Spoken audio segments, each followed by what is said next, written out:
Assalamualaikum warahmatullahi wabarakatuh. Nama saya Sukmara Maintia. Saya dari Prodi Pendidikan Matematika Angkatan 22C. Di sini saya akan menjelaskan tentang sistem pernapasan. Yang pertama itu ada pengertiannya. Pengertian pernapasan atau disebut juga dengan respirasi ialah didefinisikan sebagai sebuah proses pengambilan oksigen dan pelepasan karbohidrat di dalam tubuh kita yang menggunakan energi. Pernapasan itu dibedakan menjadi dua, yaitu ada pernapasan luar dan juga pernapasan dalam.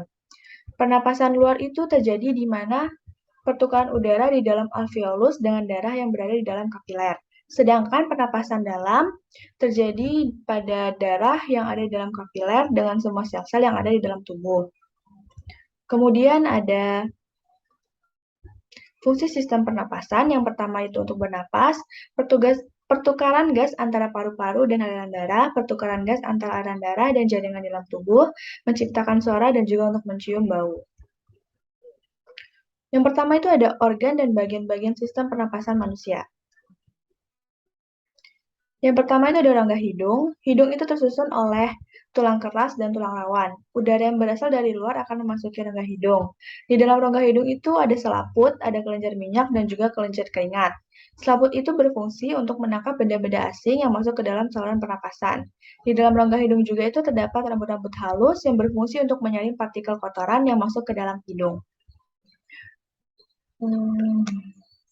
Berikut gambarnya.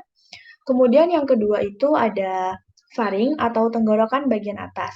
Faring ialah saluran yang menghubungkan rongga mulut dan rongga hidung dengan kerongkongan, yaitu esofagus dan laring. Udara yang masuk dari rongga hidung akan melewati tenggorokan. Tenggorokan ini memiliki dua saluran, yaitu saluran pernapasan dan saluran pencernaan yang terletak di bagian belakang. Fungsi utama tenggorokan adalah menyediakan saluran untuk udara yang masuk dan juga keluar. Berikut gambarnya.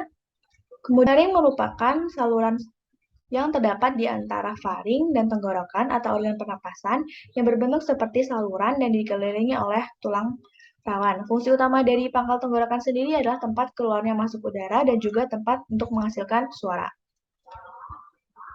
Berikut gambarnya. Kemudian ada trakea. Trakea atau batang tenggorokan adalah organ yang berbentuk pipa dan terletak di sebagian leher sampai ke rongga dada. Kemudian lanjut, ini gambarnya. Kemudian bronkus sendiri memiliki fungsi untuk menyediakan jalan untuk udara yang ingin masuk dan keluar dari dan menuju paru-paru. Cabang batang tenggorokan itu disebut dengan bronkiolus. Cabang tenggorokan memiliki dua cabang, yaitu cabang di sebelah kiri dan sebelah kanan. Berikut gambarnya. Kemudian yang selanjutnya itu ada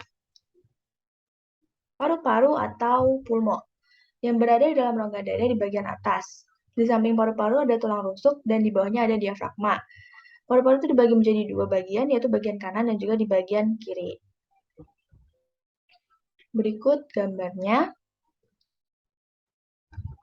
Kemudian ada yang kedua, yaitu mekanisme pernapasan. Mekanisme pernapasan sendiri ini dibagi menjadi dua, yaitu ada pernapasan dada dan juga pernapasan perut. Yang pertama itu ada pernapasan dada, yaitu otot yang berfungsi dalam pernapasan dada ialah otot antara tulang rusuk maupun interkostal.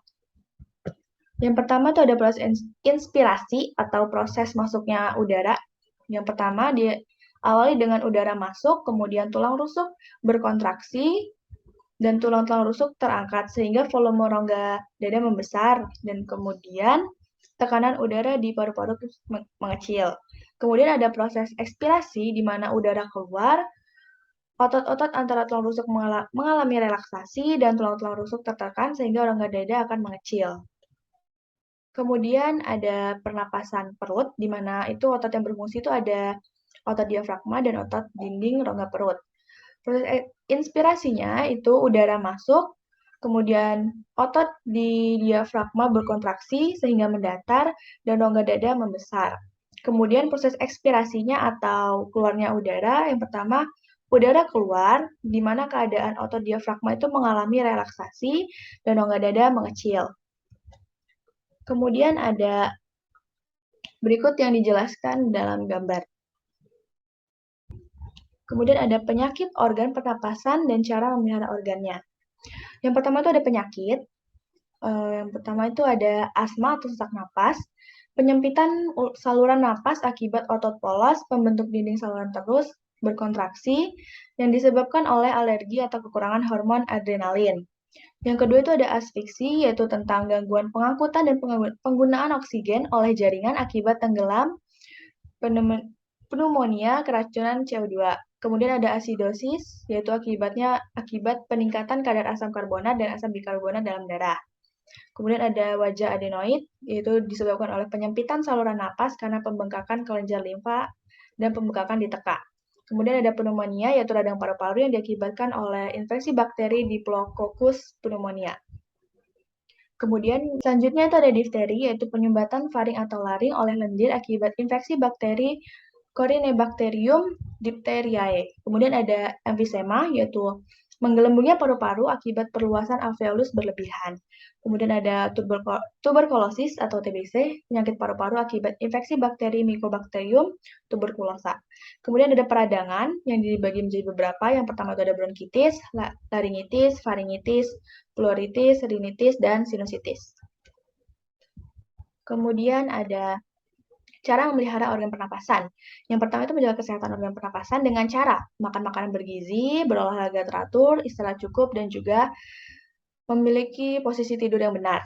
Yang kedua itu menghindari zat-zat yang dapat merusak organ pernapasan. Contohnya, tidak merokok, menggunakan masker saat berada di lingkungan kotor, mengurangi konsumsi makanan dan minuman dingin, kemudian menghindari makan minum yang mengandung banyak gula. Selanjutnya itu ada merawat organ pernapasan yang dengan cara membersihkan rongga hidung secara teratur, memeriksa kesehatan pernapasan secara teratur ke dokter. Yang keempat yaitu menjaga kesehatan lingkungan sekitar dengan cara membuat sebanyak mungkin ventilasi dalam rumah, menjaga kebersihan lingkungan, kemudian membuat udara bersih di lingkungan sekitar dengan menanam banyak tumbuhan hijau, dan juga mencegah ruang lembab karena virus dan bakteri dapat berkembang di ruangan yang lembab. Berikut materi yang dapat saya sampaikan. Apabila ada kekurangan, saya mohon maaf. Saya akhiri. Wassalamualaikum warahmatullahi wabarakatuh.